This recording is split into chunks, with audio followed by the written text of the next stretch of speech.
This video demonstrates the new speech-to-text feature in Read&Write for Windows.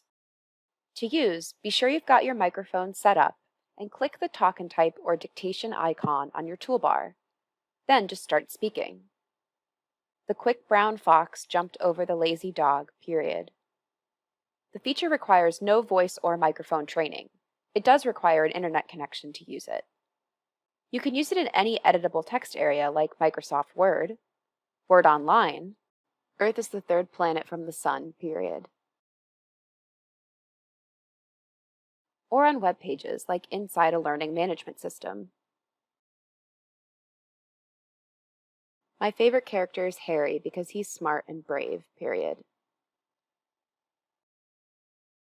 For more information on Read&Write for Windows, visit texthelp.com.